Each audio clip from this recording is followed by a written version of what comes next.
Hey guys, what's up? My name is Anthony and welcome to another edition of BnA Sports Talk. Now yesterday I did a video about the Patriots, who are their biggest competitors in the AFC East.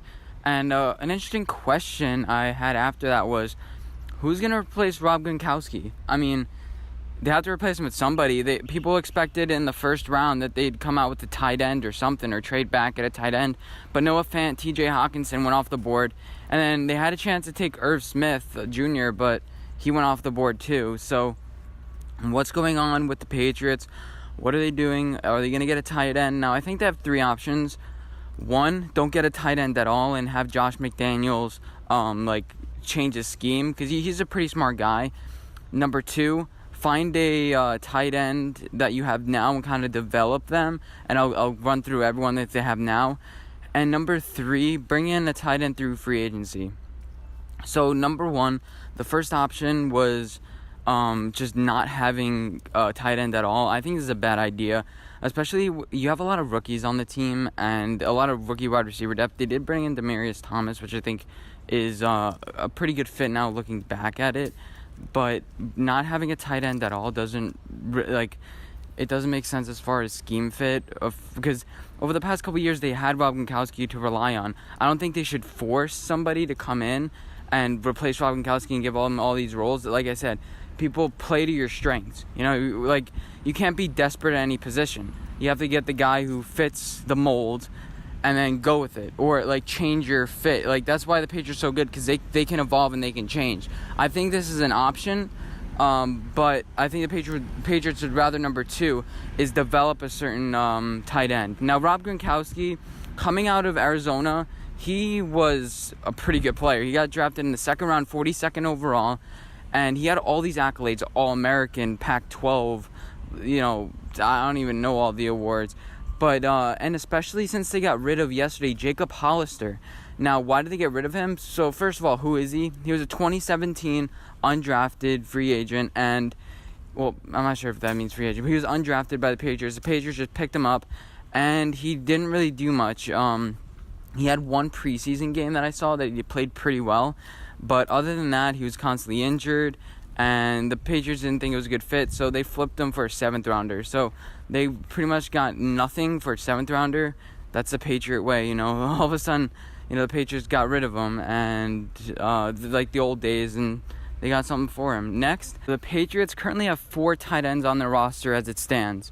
So they brought 2 guys in, and 2 guys remain from last year. The 2 guys who they brought in are Austin Seferian-Jenkins and Matt LaCosse. Now, so Matt LaCosse is mainly known for being undrafted, and he hasn't been able to stay on the field. He started with the Giants, and he moved to the Jets briefly, then back to the Giants, and now he's after a couple more things happened, now he's on the Patriots. They picked him up in 2017, but he hasn't been able to stay on the field. He's been injured, and I think this guy has the best chance to replace Rob Gronkowski, because first of all, he gets injured a lot like Rob Gronkowski, and number two, he's a physical guy. He's a big guy. He's 6'5.5". He runs a 4.6 40. He's a pretty athletic guy. He has all the traits and all the characteristics. He's from a small town. He can handle the pressure really well. And I think this is a classic Tom Brady jack of all trades guy. He's athletic. He can throw the ball down the field as a quarterback like Danny Amendola used to do. He can also catch. So the thing is, he's cerebral. He can learn how to play. He can learn Bill Belichick's system. I think this guy's a pretty smart guy, and I wouldn't be surprised if he's their tight end one. The next guy they brought in was Austin Seferian-Jenkins from the Jets. These 2 guys are low-risk guys. They signed up for 2-year, $4 million deals. But Austin Seferian-Jenkins, his main story is he hasn't been able to stay on the field, both injury-wise and, drug-wise. He got arrested for a DUI. And it seems like the Patriots are becoming a little more desperate over the years to bring guys in, kind of change them up. But why would Austin Seferian-Jenkins be successful? He was heavily recruited. Like Rob Gronkowski, he was a second-round pick.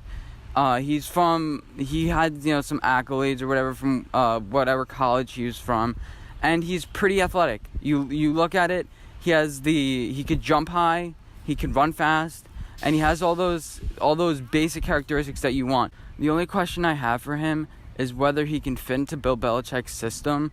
He is smart. He is not that smart, but he's athletic, And if they can get him straight, I think he could be successful for the Patriots. He's also known for fumbling the ball into the end zone a couple years ago. Remember that? Where the Jets versus Patriots, the Jets were about to mount this amazing comeback against the Patriots, or about to beat them. I'm not sure if it was a comeback. But, so he ends up fumbling out of the end zone, and then the Patriots end up winning that game. I think won the Super Bowl that year, or at least went to it. I mean, they've gone to the Super Bowl for the past 4 years, and it was, 3 years, and it's been within 3 years. So, yeah, that was a major factor for the rest of the season, and I think that's pretty cool, and that now they have him on the roster. It's like join us or something. I don't know. Next two guys I want to talk about are Tom Izzo and Steven Anderson. Both these guys were on the roster last year. Steven Anderson, they got from the Texans. Basically, to sum him up, he's 6'2". He's a pretty undersized. And he wasn't good enough to make the Texans top two. Like, he wasn't never their tight end 1, tight end 2.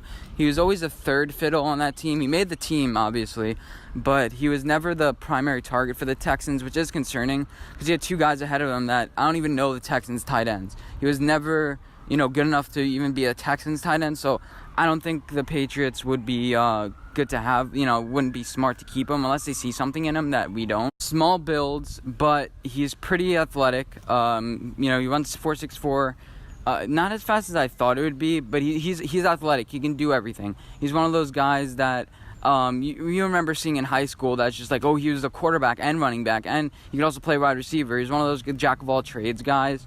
Wasn't drafted, but the Texans picked him up under that, unrestricted free agent deal that you get, and he never really was able to compete. I think the Patriots are just giving him a shot, but like I said, I wouldn't be surprised if they traded him, gave him away or cut him. Next, we have Ryan Izzo, who was actually 2018 pick. He was one of their 2018 picks that didn't really see the field. He got placed on the injured reserve, but he did win a Super Bowl championship. He was the 250th overall pick, so nearing Mr. Irrelevant, a round 7 pick. Why the Patriots, I think, have faith in him? One, he's their draft pick. You don't really give up on draft picks that soon. We've seen it before where people just give up, but they saw something in him.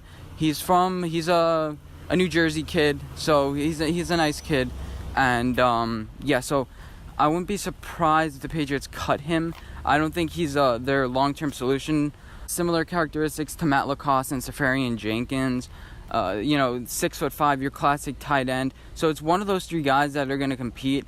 Honestly, I'll give it to Matt LaCosse right now as it stands. Out of those 4 that I mentioned that could compete, I think he, even though he hasn't been able to stay on the field, he's a Bill Belichick guy.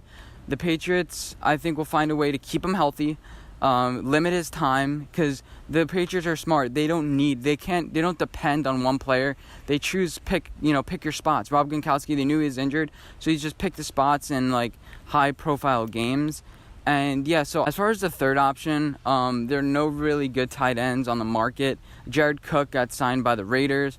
Tyler Eifert, he may be available if Drew Sample ends up working out, but I don't think so. And plus, he gets injured a lot.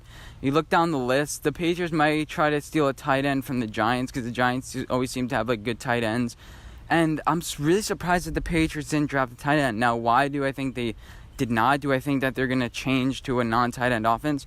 No, I think that they trust the talent that they have now and they trust their development, and they just picked best player available, best player on their board, best character. And why pick a guy that you didn't fall in love with just because you're in a need for the position? The Patriots are smart in that way. You never want to be desperate at every position. You want to have good coaches that can make do with the talent they have now. Anyway, let me know what you guys think. Can the Patriots replace Rob Gronkowski? Who is going to be his replacement? Can the Patriots replace Rob Gronkowski?